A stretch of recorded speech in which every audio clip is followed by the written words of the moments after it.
നിലമ്പൂരിൽ നാളെ കൊട്ടിക്കലാശം. അവസാന മണിക്കൂറുകളിൽ പ്രചാരണം ടോപ്പ് ഗിയറിലാക്കി LDFും UDFും.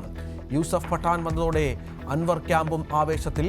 UDF ജമാഅത്തെ ഇസ്ലാമി ബന്ധം മുഖ്യവിഷയമാക്കി ഇടതുപക്ഷം. പെൻഷൻ കൂടുമെന്ന മുഖ്യമന്ത്രിയുടെ പ്രഖ്യാപനം തെരഞ്ഞെടുപ്പ് ചട്ടലംഘനമായിട്ടും ഏറ്റെടുക്കാതെ പ്രതിപക്ഷം.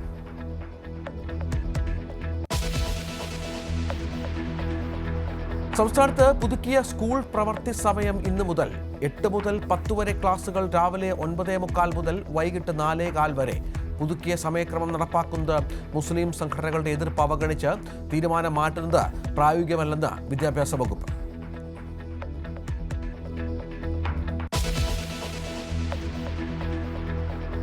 കടലിൽ കത്തിയ കപ്പലിൽ നിന്നുള്ള സേഫ്റ്റി ബോട്ടിന് പിന്നാലെ ടാങ്കറും തീരത്തടഞ്ഞു. ടാങ്കർ കണ്ടെത്തിയത് അമ്പലപ്പുഴ വളഞ്ഞവഴി തീരത്ത്. ഗ്യാസ് ടാങ്കർ ആണെന്ന സംശയത്തിൽ പ്രദേശത്ത് നിന്ന് ആളുകളെ ഒഴിപ്പിക്കുന്നു.